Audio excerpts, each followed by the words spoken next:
जी अस्सलाम वालेकुम। Next session में सबको वेलकम और उम्मीद है सब लोग खैरियत से होंगे, ठीक होंगे। चैप्टर नंबर 1 ही चल रहा है हमारा और ई कॉमर्स के हवाले से हम चीज़ें डिस्कस कर रहे हैं। और इसमें आज के हमारे सेशन में हमारे पास जो टॉपिक हैं वो हैं एक तो बेस्ट ई कॉमर्स प्लेटफॉर्म्स इन 2020 कौन कौन से थे, ठीक है, उस हवाले से हम चीज़ें डिस्कस करेंगे। और उसके अलावा हमारे पास टॉपिक है बिज़नेस लाइफ साइकिल के हवाले से और स्ट्रेटजीज़ हैं कुछ बिज़नेस ई कॉमर्स बिज़नेस के हवाले से। ये तीन चीज़ें हम डिस्कस करेंगे इस लेक्चर के अंदर और स्टार्ट करेंगे। पहला जो टॉपिक है वो है हमारा बेस्ट ई कॉमर्स प्लेटफॉर्म्स इन 2020, ठीक है जी। The online retail industry is a highly competitive space, even when talking about the e-commerce platforms that power them. According to G2, there are over 370 e-commerce platforms available for businesses. It's impossible for a single person to wade through hundreds of options to find the right solution. So we have taken it upon ourselves to review the 10 most popular e-commerce platforms and do a side-by-side comparison so you can decide based on your own needs. अब इसके अंदर जो e-commerce platforms हैं उसमें जो online retail industry है बहुत ज़्यादा कंपटीशन है इसके अंदर और प्लेटफॉर्म्स जो हैं वो बहुत ज़्यादा मतलब कह लें कि अपनी चीज़ों को अपडेट कर रहे हैं मल्टीपल फंक्शंस या फीचर्स के साथ और चीज़ों को ऑनलाइन लेके जाना शुरू कर दिया है। बहुत ज़्यादा जो है वो ऑनलाइन सिस्टम्स आ रहे हैं ताकि जो बिजनेसेस हैं वो आप कह लें कि आपके पास अच्छे तरीके से चल सके, ठीक है। तो अभी जो है हमारे पास एक लिस्ट है टॉप 8 ई कॉमर्स प्लेटफॉर्म्स की 2020 के हवाले से, हम इनको डिस्कस करते हैं अभी। अब जो प्लेटफॉर्म है हमारे पास वो सबसे पहले हमारे पास wix.com है। ये कह लें कि बेसिकली आपके पास वेब डेवलपमेंट या डिज़ाइनिंग के हवाले से ऑनलाइन ही प्लेटफॉर्म है, जैसे वर्डप्रेस है हमारे पास, ठीक है जी। Best all around e commerce platform इसकी जो डिस्क्रिप्शन साथ इसमें दी हुई है। नेक्स्ट है शॉपिफाई। अब शॉपिफाई सेम इसी तरीके से है कि आप अपनी प्रोडक्ट्स जो है वो ऑनलाइन सेल आउट कर सकते हैं इसके ऊपर या ख़रीद सकते हैं यहाँ से। Best E commerce platform for large stores selling 10+ products. Number 3 जो है वो बिग कॉमर्स है। इसी तरीके से आपके पास best for large and fast growing businesses, चीज़ें ही सेल आउट आप या ख़रीद सकते हैं इसके ऊपर भी। फिर स्क्वेयर स्पेस है, इसमें best for high quality templates and aesthetic store fronts हैं इनके हवाले से। नंबर 5 जो है वो स्क्वेयर ऑनलाइन है, बेस्ट वैल्यू फॉर मनी। इसके अंदर चीज़ें जो इनकी डिस्क्रिप्शन है वो दी हुई है। फिर वेबली है, द वन टू वॉच, वोल्यूजन है, excellent analytics feature, GoDaddy best for beginners. अब इसमें जो गोडैडी है वो आपके पास डोमेन्स के हवाले से आप कोई होस्टिंग परचेज करना चाहें तो उस हवाले से ये ऑनलाइन ई कॉमर्स प्लेटफॉर्म है।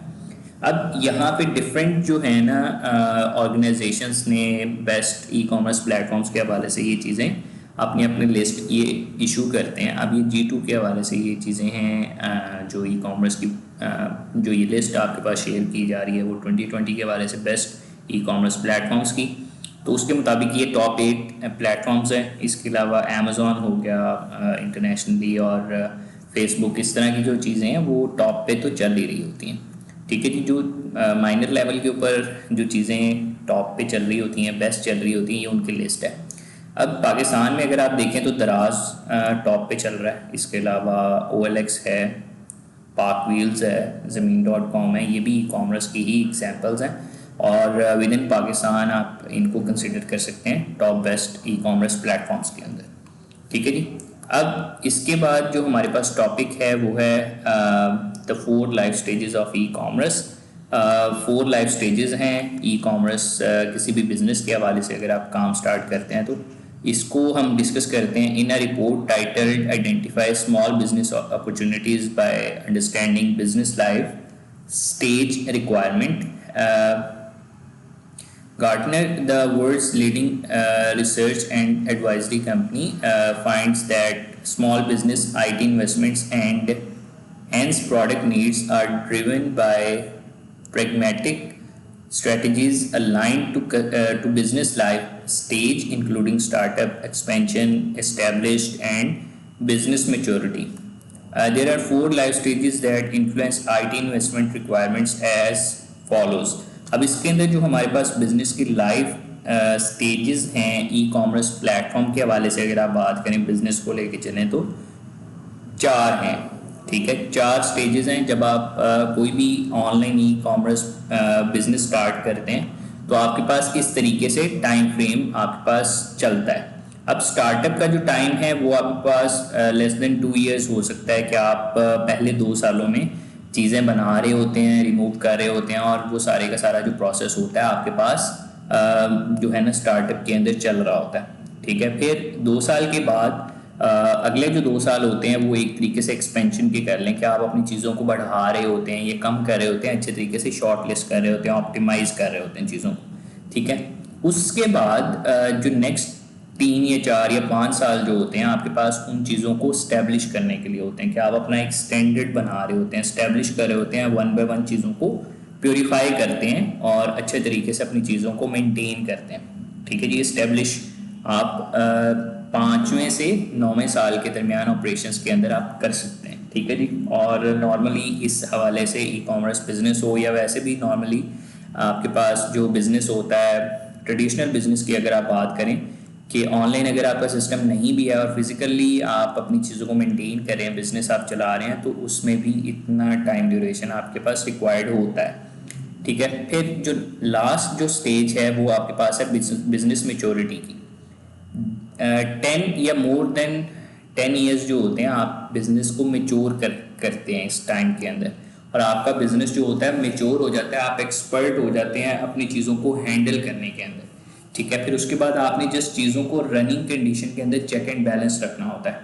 ठीक है, उसमें फिर आपको मुश्किल इतनी ज़्यादा नहीं होती. आप अच्छे तरीके से अगर मेंटेन करें तो आपका बिजनेस मैच्योर होता जाता है टाइम के साथ साथ. ठीक है जी, तो ये 4 लाइफ स्टेजेस हैं ई कॉमर्स बिजनेस के हवाले से.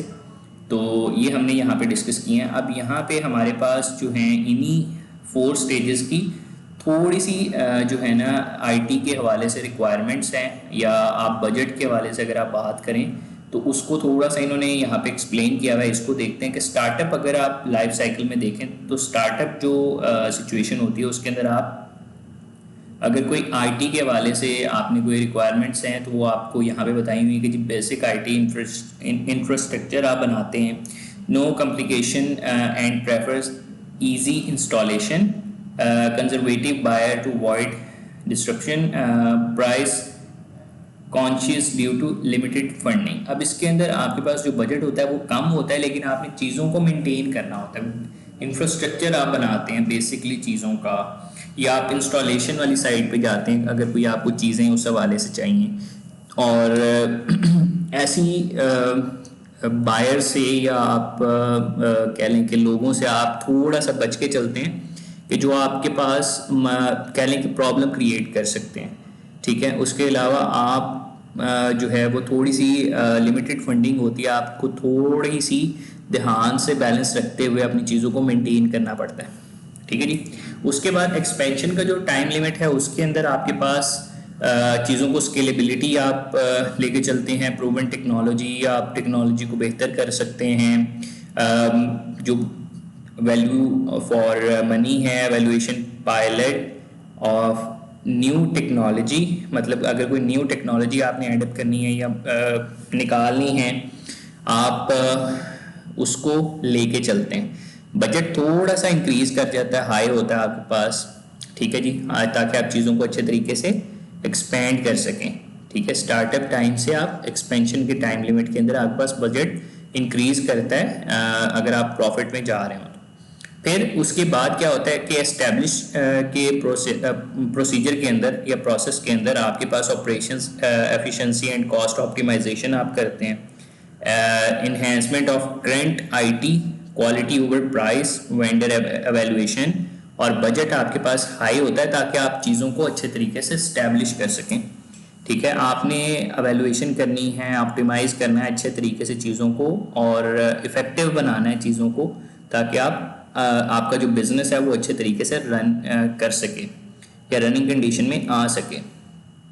फिर जब मेच्योर हो जाता है 10 साल के बाद, तो उसमें आप बजट आपका मतलब नॉर्मल चल रहा होता है कि आपको हर लिहाज से आपका जो बिज़नेस है वो मेच्योर हो गया है, आपको चीज़ों की समझ आ जाती है, आप मतलब एक एक्सपर्ट लेवल पे चले जाते हैं, operations efficiency and cost optimisation करते हैं आप, active tech adoption for new business stage versus conservative behaviour for keeping current operation, upgrade replacement focus. अब इसमें ये है कि आप नई चीज़ों की तरफ जाते हैं, नए बिजनेसेस को कह लें कि आप स्टार्ट कर सकते हैं, अडॉप्ट कर सकते हैं और चीज़ों को इफ़ेक्टिव आप ऑपरेशंस को इफ़ेक्टिव कर सकते हैं, अपनी कॉस्ट को ऑप्टिमाइज़ कर सकते हैं ताकि आपकी चीज़ें बेहतर चल सकें और आप अच्छे तरीके से एज ए एक्सपर्ट अपनी चीज़ों को मेंटेन कर सकें खुद से। ठीक है जी, तो मेच्योरिटी के अंदर जाके आप इस तरीके से अपनी चीज़ों को बैलेंस कर सकते हैं। अब लाइफ स्टेजेस के बाद हमारे पास ई कॉमर्स की कुछ स्ट्रेटजीज हैं, इनको हम डिस्कस करते हैं कि जब आप कोई काम स्टार्ट करेंगे ई कॉमर्स प्लेटफॉर्म के हवाले से तो आपने कैसे कैसे काम करना है। ठीक है, the first and most important component when considering moving your business online is to build an e-commerce strategy. The strategy is to cornerstone of the business and guide the development and growth. The strategy is developed to include mission and aims. जब भी आप कोई काम start करते हैं तो कोई एक एम होता है, कोई मिशन होता है, कोई गोल होता है, आप उसको लेके चलते हैं। ठीक है जी, इसी तरीके से ई कॉमर्स की स्ट्रेटजी में सबसे पहले आपके पास मिशन और एम होना चाहिए कि आपने बेसिकली आपने करना क्या है। ठीक है, उसके बाद बिजनेस का ऑब्जेक्टिव होना चाहिए कि आपकी रीज़न क्या है, ऑब्जेक्टिव क्या है, क्यों आपने ये बिजनेस करना है, ई कॉमर्स को आपने क्यों चूज़ किया है बिजनेस के हवाले से, ऑब्जेक्टिव आपके पास होना चाहिए। फिर बिजनेस की अलाइनमेंट आपने करनी। जब आप ये मिशन और एम और ऑब्जेक्टिव आपके पास क्लियर होते हैं, आप प्रॉपर प्लान करते हैं चीज़ों को। ठीक है जी, ताकि आपका बिजनेस प्रॉपरली आपके पास एक प्लान है, उसके हवाले से आपने चीज़ों को लेके चलना है। फिर बात आती है मार्केटिंग रिक्वायरमेंट्स एंड गोल्स की, कि आप उस बिजनेस को मार्केटिंग करते हैं, उसकी एडवर्टाइजमेंट करते हैं, उसके गोल सेट करते हैं कि आपने ये चीज़ ऐसे करनी है। ठीक है, फिर कंटेंट गैदरिंग एंड मैनेजमेंट, आप चीज़ों को इकट्ठा करते हैं, मैनेज करते हैं अपने बिजनेस के हवाले से और उनको फिर मेंटेन करते हैं। फिर आप जब आप मेंटेन कर लेते हैं तो फुलफिलमेंट एंड लॉजिस्टिक के हवाले से आपको जो चीज़ें आपने कलेक्ट करनी हैं आप उनको इकट्ठा करते हैं। ठीक है, कि फॉर एग्जांपल आपने दराज या अमेज़ॉन के ऊपर काम स्टार्ट किया था तो फुलफिलमेंट आपने कौन सी चूज़ करनी है, लॉजिस्टिक्स के हवाले से कौन सी कंपनीज़ के साथ आपने कॉन्ट्रैक्ट करना है, कौन सी चूज़ करनी है, आपके लिए कौन सी बेनिफिशियल है। और फिर फाइनेंशियल मैनेजमेंट एंड पेमेंट्स के हवाले से चीज़ें आप मेंटेन करते हैं, अकाउंट्स को आप मेंटेन करते हैं, अपने पेमेंट्स जो आ रही हैं आपने उनको चेक एंड बैलेंस रखना है। फिर सोशल मीडिया के ऊपर आप अपनी एग्जिस्टेंस शो करते हैं। ठीक है, अपनी प्रोफाइल आप क्रिएट करें, अच्छे तरीके से मेंटेन करते हैं अपने आप को ऑनलाइन भी। प्लेटफॉर्म एंड टेक्नोलॉजी, प्लेटफॉर्म्स और टेक्नोलॉजी के हवाले से अपग्रेड कर सकते हैं। ठीक है, फिर मेंटेनेंस एंड मैनेजमेंट, आप चीज़ों को मेंटेन करेंगे, मैनेज करेंगे, अपडेट करेंगे, ऑप्टिमाइज़ करेंगे चीज़ों को इस स्टेज के अंदर जाके। जब ये सारी चीज़ें हो जाती हैं रिव्यू एंड रिसाइकिल के अंदर, आप अपनी चीज़ों को जो है ना रिव्यू करेंगे, फीडबैक लेंगे, अगर कोई चीज़ें आपके पास नहीं सही चल रही हैं, आप कोई मसला है, आप उनको रिसाइकिल कर लें और चीज़ों को आप हैंडल कर सकते हैं इस तरीके से अच्छे से। अब यहाँ पे उसी कह लें कि स्ट्रेटजीज़ को लेके यहाँ पे आपके पास एक कह लें कि ग्राफिकल रिप्रेजेंटेशन है यहाँ पे कि ई कॉमर्स प्लेटफॉर्म जो है वो ऑनलाइन स्टोर है बेसिकली। आप उसके ऊपर अपनी इंटरनेट मार्केटिंग पहले करेंगे। ठीक है, उसके बाद पेमेंट सॉल्यूशंस ऐड करते हैं, फिर कस्टमर ऑर्डर मैनेजमेंट सिस्टम आपके पास होता है, आप वहाँ पे इंटरनेट मार्केटिंग जब आपने अपनी प्रोडक्ट की कर ली, उसके बाद पेमेंट सोल्यूशन आपने अटैच कर दिया। फिर कस्टमर अगर आपको कोई ऑर्डर्स दे रहा है, आप उसको मेंटेन कर रहे हैं, जब वो मेंटेन हो जाता है तो आप उसको शिपमेंट के हवाले से शिपमेंट करवा देते हैं उसकी, ठीक है। शिपमेंट का भी अलग प्रोसेस आपके पास चल रहा होता है। फिर अगर वो डिलीवर हो जाता है तो कस्टमर सपोर्ट में आप जाके अपने कस्टमर से फीडबैक भी ले सकते हैं। तो ये आपके पास ई कॉमर्स की स्ट्रेटजीज हैं कि आपको ये e corner can help build and deliver your e commerce strategy, कि आपके पास कैसे आपने ऑनलाइन बिजनेस को क्रिएट करना है, ठीक है, बिल्ड करना है, डिलीवर कैसे करनी है, स्ट्रेटजीज आपके पास इस तरीके से लेके चल सकते हैं आप अच्छे से अपने बिजनेस को। तो ये है आपके पास स्ट्रेटजीज, ठीक है जी। यहाँ पे हमारा टॉपिक हो रहा है एंड। इंशाल्लाह नेक्स्ट सेशन के अंदर हम ज्वाइन करेंगे और न्यू जो टॉपिक है हमारे पास हम उसको इंशाल्लाह डिस्कस करेंगे। तो यहाँ पे आज का हमारा ये जो लेक्चर है ख़त्म हो रहा है। जज़ाकल्लाह। इंशाल्लाह नेक्स्ट लेक्चर में मुलाकात करते हैं। जज़ाकल्लाह।